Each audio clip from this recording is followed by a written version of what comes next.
Hi, Mr. Norton. We've got another Advanced Placement European History video. This time we're going to be focusing on the Renaissance, specifically with the economic recovery, as well as the Italian states and what goes on with them. During this time period, we're going to see that Italy basically gets conquered by two other European nations, and we're not going to see them really gain unity to about 1870. We're also going to talk about the creation of what we refer to as new monarchies in our course. This doesn't mean that new monarchies are created, it's just a new style, so to speak. Basically, it's a change from the old way of ruling as far as monarchs go, from the medieval times to the new ones. So let's go ahead and start off with our first topic, which is going to be economic recovery. So some of the things that we need to make sure that we're aware of is that during the medieval times, basically you can view this in terms of economically as sort of a recession. We're starting to come out of it too. So there's going to be two major trade organizations that your textbook references, and I've seen test questions be framed around these topics even though they don't get covered in your textbook all that well. There's going to be the Hanseatic League, which basically controls the northern portion of Europe in terms of water. They're basically Germanic states. They're not, it's not all Germany. We're going to see like the Holy Roman Empire and things like that basically make up what a lot of people refer to as Germany these days. We also have Italy with the Venetian, Flanders, trade organization, so they're going to basically control the Mediterranean area in terms of trade. Both of them declined for specific reasons and go away. When we talk about the Hanseatic League, their problem is they can't necessarily compete with the other larger states that are starting to emerge at the time. And then with the Venetian Flanders, I believe there were some issues with some of their ports in terms of silting, so they basically became unfunctional. So that would be some of the reasons for their decline.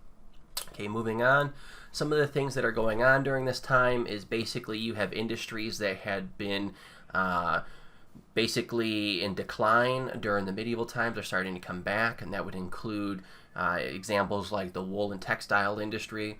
Some other things that start to come back would be things like fine goods like glass and silk and jewelry and some other things that were related to having precious gems and stones in them. We also have some new industries that are being created at this time. So let's see, it's not necessarily new industries to say, but there's new machines that are created that allow for things to develop. So there's new machinery specifically in mining, so there are some advancements in mining. Some other things that are done at this time is there's new advancements in metallurgy, and so what we have here is we have the creation and a better, I guess you would say, better design of firearms. So this is about the time in which guns start to become part of warfare. So we can kind of look at this time period as a turning point in warfare too, because we're going to be transitioning out of swords and bows and arrows and crossbows and things like that to one where we're focusing more on firearms. Now, that's not to say that firearms were the only thing that were used. You have to keep in mind that they still did hand-to-hand combat during this time period too. So moving on, let's take a look at some other important figures at this time. So your textbook references the banking in the Medici. And so the Medici family is very front and center in this textbook, in your lessons. And one of the things you need to know is basically they're like the most powerful banking group in Italy at this time. So basically that allows them a lot of influence. They become basically the sole bankers for the Pope, and so that gives them a lot of influence there. They make a lot of business deals in terms of loans with other monarchies too that are surrounded in the Italian states and others. But that also becomes a problem for them too later, because one of the issues that you have is if you make a loan to the government and they choose not to pay, how are you going to collect? Are you going to go and walk up to the king and basically say, hey, you're giving me this money? And so those are some of the reasons why they fall out of power and fall out of influence within Italy. We'll see some other things too. When we get to France, you'll see the Medici family briefly mentioned there with Catherine de Medici. But I don't want to spoil where we're going with that because it's actually a pretty gruesome scene when we get into that. So let's move on.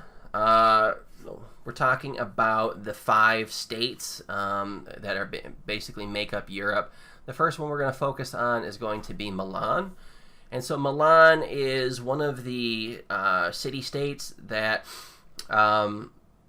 basically is responsible. I'm going to say they're responsible for it. Responsible for the overthrowing of the Italian people. So Milan is basically conquered by Sforza. His first name is, it escapes me. I gotta look, sorry. And I didn't put, I think it's who cares? Okay, it's Sforza. Everybody refers to them as Sforza. Nobody cares about the first name. But anyways, and we'll kind of go a little bit later to kind of explain how he's, at least in my opinion, responsible for the overthrowing of the Italian people. Now, one of the things that he was able to do is he was able to set up a system of taxation that allowed him to generate a lot of revenue for the state and basically become stronger through those means. Okay, we have Venice. If you recognize Venice from anything in your past classes or anything in general, like we kind of basically it's like what's on the screen right now is it shows canals. So when you hear that Venice was a territory that gained a lot of wealth through sea trade, it's not really a surprise because when I think of Venice, I think of waterways anyway. So one of the things to be mindful of is their type of government was considered a republic. There's going to be a few that are considered a republic, but in all reality, they're just kind of like republics in names. Even your textbook will talk about how they were ruled by oligarchies. And if you're not sure what an oligarchy is basically it's where a select few group of people are able to control the government. Some people have made the argument that the United States government is kind of an oligarchy because usually in an oligarchy it's wealthy people who rule. In this case, it's certainly with Venice, it certainly is the case with wealthy people. And then you kind of look at the United States. For people who make that argument, and if you run for Senate, you're usually pretty good in terms of money. Same thing with the House of Representatives, and you got to have bankroll to run for president anyway. So we're going to move on to. I do want to backtrack real quick though with Venice. They did try and expand to try and protect their food supply. And that kind of raises some suspicion, some alarm with the other Italian states, and we're going to kind of see how they end up creating a system that we refer to as balance of power through the Peace of I think it's called Lodi. And it's to make sure that one city-state doesn't end up gaining power at the expense of any of the other ones. Okay. Then we have Florence. Florence is not really mentioned much in your textbook. They basically reference that it's a Republican style of government that is essentially run by an oligarchy too. This is where the Medici family comes into play. And, we already talked about how the Medicis were very influential, so this would just be another example of that. The papal states, they're kind of self-explanatory in the name, is that they were run by the Pope. But because of things that are occurring within Europe at the time, some city-states, or some areas, I should say, were able to break free. Bologna and Urbino were able to go ahead and break free. And so much of the 1400s, we see that the Pope is essentially trying to regain control of the papal states. But of course, that kind of goes away when we see Spain and France enter Italy and start taking over. So, okay. We also have the Kingdom of Naples. The Kingdom of Naples is basically described as the outlier. Like you have the other 4, which are very cultured, very refined, and then you have the Kingdom of Naples, which is described as having all sorts of problems. They had unruly nobles who were basically trying to fight with each other all the time, and then you also have a case where there's a lot of poverty. And the thing that I would like to kind of point out is that the Kingdom of Naples is in the south of Italy. And so one of the things that we notice as a recurring theme when we do speak about Italy in this course is that the northern portion of Italy is always the one that's doing wealthy, that's basically wealthier and doing well, and the southern portion of Italy is always the one that seems to be backwards and impoverished and things of that nature.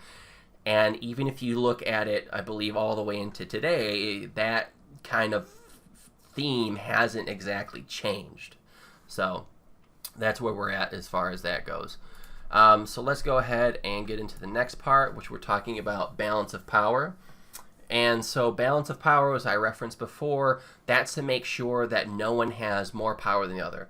That's usually done through alliances, which is done in this case too, is you have certain city-states kind of group together to kind of balance out in terms of size and power, and no one can get advantage over each other.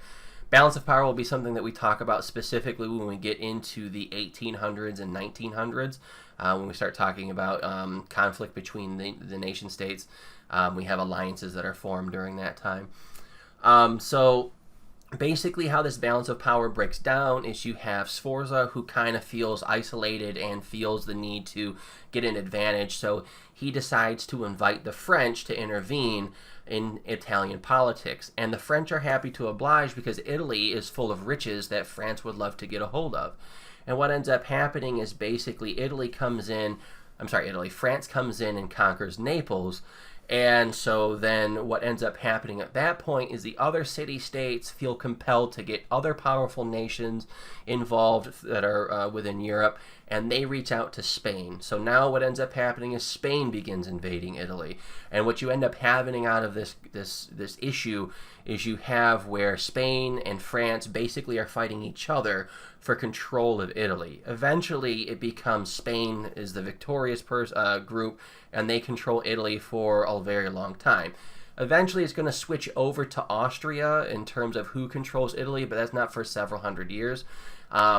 The thing that we need to make sure we are aware of, too, is that this whole conflict between Spain and France brings about a kind of a rivalry between two families.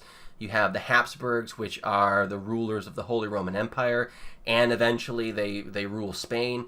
And you have the Valois, who are the ruling family of France at the time. So we end up having things we talk about later in the course, like the Habsburg-Valois Wars. If you're wondering where the initial conflict comes from, this would be where that ends up happening. Now, unfortunately for Italy, we're not going to see that they end up unifying until around 1870 or so. So they'll be under control for a very long time by someone else. Now, one of the reasons why they weren't able to unify is because you would think that with invading armies, they would go ahead and unite together to defeat the invaders, but they don't. They're more loyal to their own city-state, and instead of interested in unifying as an Italian people. It's kind of like if you were from Michigan, you'd be more interested in loyal to the state of Michigan than the country of the United States instead. Okay. So just some other things to note is in your textbook, they talk about how the roles of ambassadors change as well. Initially, the way ambassadors worked is that you would have the ambassador would kind of look out for the greater good for everyone involved. They had more of like a Christian goal in mind. Well, those things change to where it's more of a modern look. Things that actually developed during this time haven't changed much in terms of present day, is that ambassadors and diplomats are basically serving at for the benefit of the state. So if you're an ambassador for France, then you're working entirely for the benefit of France. And so you have some rules that are basically created in how you treat ambassadors and some official procedures for dealing with them. Your textbook doesn't get into them. I don't really think that's that big of a deal to try and find out, so I didn't personally go in and do a deep dive as far as that goes. Some people to focus on will be Machiavelli. Now, when we get into the regular classwork, we're going to be doing some reading on him. So some background on Machiavelli is basically he's an ambassador, so he had the role of what we were just talking about in the previous area. But he is sent into exile when the Medici family gains power, comes back to power. So what does he do in exile? He ends up writing books, and basically what he does is he writes books based on his observance of human nature and his experience as an ambassador. All right. So the most famous book that we deal with is The Prince, and basically The Prince is a combination of him drawing, as I mentioned earlier, drawing on his experience as an ambassador. He also takes into account all the things he's learned from studying the ancient Romans and the ancient Greeks. And basically, he writes a book that's for the purpose of acquiring power and political balance or political power to restore and maintain order. So it's all about how to rule. Think of it as a handbook, a guidebook to rule. And so some of the things that he notes in there is that you can't always do the thing that's like the honest thing. Like, you have people who are like, oh, I never break my word. Machiavelli basically says you can break your word whenever you need to, only if it's a necessity. Because sometimes breaking your word is what will be what's best for the state, what's best for your rule. And so in those times, it's okay to do it. There are other things that he gets into as well that I'll save for when we end up reading parts of Machiavelli's The Prince. But other things that he notices too is that one of the problems with ruling man is that man is ungrateful, he's fickle, deceptive, he doesn't want to get into any danger, so they avoid that, but they're very quick to get into any position in which they can gain from, okay? And so eventually, again, you just come to the message, you have to do what's necessary. So we have a great question that Machiavelli always poses, and we'll discuss that in class too. It's like, what is it better to be? Is it better to be loved or feared? Now, the ideal situation is that you are both. There are ways that he outlines how to do that, but then he does have a specific one is to which if you had to pick one, and that's going to be fear.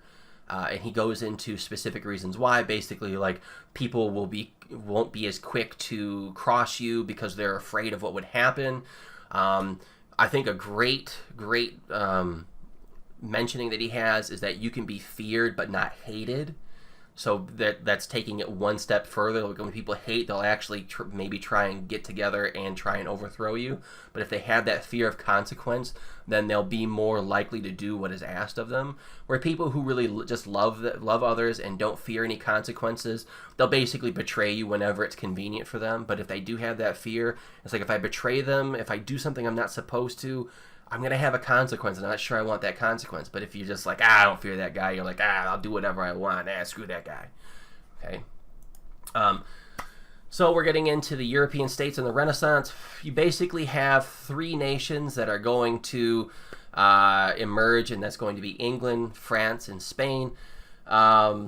So the one thing you need to keep in mind too is anytime we try and centralize power, we try and make the king, the monarchy more powerful, there are three things that you have to deal with, and that's going to be, you have to deal with the nobles because they have a lot of power. You have to find a way to take it away from them. You have the problem of the church, who has a lot of land and therefore has a lot of power, and they also have a lot of influence, the Catholic Church. And then you also have a problem of raising money. So if you can somehow solve all three of those, you can then gradually bring in power and hold it on for yourself. So what we're going to see in each of these nations is an attempt to try and do that. Okay. All right, so let's focus first on the French monarchy. The thing that you did not learn about in this course, because we didn't have time to start off with it this year, is that France is basically coming out of the 100 Years' War. They're victorious. Okay, so that's a bonus for them, but there's a negative involved with that too, because all the fighting with the 100 Years' War was done on French territory, so their land is devastated. They've lost a lot of people in terms of manpower. They've had their crops ruined for their farms. Their economy is in shambles. And so the only positive is that you basically have this unification in terms of we're able to identify a common enemy. Of course, that enemy is going to be England. So there are two rulers that we want to specifically focus on that are responsible for starting the process of bringing power to France, and that's going to be Charles VII, who basically convinced the Estates General, which is the legislative body, I believe, of France at the time, to allow him to go ahead and have two things. They have the creation of the taille. I may have just screwed that up in terms of pronunciation. Oh well. And that's a land tax. So that's one of the things we already talked about earlier, is one of the things you need to solve is having income. So he's getting an income. And then he's also going to be able to create, he gets permission to create an army of infantry and archers. So that's one thing that you can depend on too. Because prior to this time, if you didn't know this, a king had to basically rely on all the other nobles to raise armies on their behalf. And so that kind of puts you in a problem as a king because you don't have any army of yourself, any army of your own. And so if you made anyone else too mad, you could possibly have an issue where they could try and overthrow you. So this is one of the ways that they can protect themselves and be a little bit more bold here. Louis XI, Basically, we talk about him. He's able to make the tale permanent. Some other issues that he had too, though, is that you had other nobles, kind of like we were just talking about a moment ago, go off and try and create their own land. And eventually they're able to get that back. So it's not too much of an issue. Okay, so when we talk about England, basically we have to take a look at them too. They're just coming off of a loss in the 100 Years' War. They're going to have significant losses in terms of manpower, especially since they're the losers. They also have problems of a weakened economy. One of the other issues that become brand new to them is that, well, they end up having a civil war. It becomes known as the War of the Roses. I don't know if you're familiar with Shakespeare at all, but they kind of wrote about it a little bit. One of the things that we should establish that come out of this as a result is the Tudor dynasty. If you're not familiar with the Tudor dynasty, some people that you might be familiar with would be King Henry VIII. So King Henry VII is the one who comes out as the victor. So Henry VIII is the one who had like 6 wives or something like that. And then if you remember Queen Elizabeth, from any other history course, she's the last of the Tudor dynasty. So that's where we end up establishing this. Now, how is Henry VII able to bring some power into him? So he basically abolished something called livery and maintenance. And so we talked about earlier how kings had to essentially rely on nobles and their ability to raise armies and fight on their behalf. Well, he eliminates that entire thing. So what he ends up doing is he essentially hires out nobles like for short-term work to go ahead and raise armies. Of course, you're only going to do this with your most trusted nobles, and they fight on your behalf. And then as soon as the campaign is over with, the army gets disbanded and everything's back to normal. Okay, so now we have no standing armies that basically can be used against the power of the king and to overthrow them and to threaten them in any way. Okay, so we also have a new type of court that's created, and it's called the Court of the Star Chamber. And so essentially this is a special court in which nobles are tried. There is a difference. If you're familiar with the way trials go with courts, you're allowed to be tried by a jury of your peers. This privilege is taken away from the nobles. And another thing that's on top of that, as a bonus as far as Henry VII is concerned, is torture is allowed. So that would be another way. That would kind of be like the whole Machiavelli, let them fear you, just don't have them hate you. So you have them being in fear of kind of going against you because you could be dragged to this court and be tortured. So, I mean, that's probably enough to keep them in check. One of the things he also did very well is he avoided getting into any other conflicts. So what that does is he doesn't have to call the legislative body together to ask for more money or new taxes, and he makes the landed gentry, so basically that's people who own land that aren't considered nobility, he makes them very happy too. So basically by doing those things, he's able to win the rest of his people to him. Spain, this is the last one we're going to talk about in terms of the new monarchies. Basically, Spain, you have the kingdoms of Aragon and Castile are united in the marriage of Ferdinand and Isabella. So the thing that's weird about them is they each keep their own states. It's just kind of like a unification things.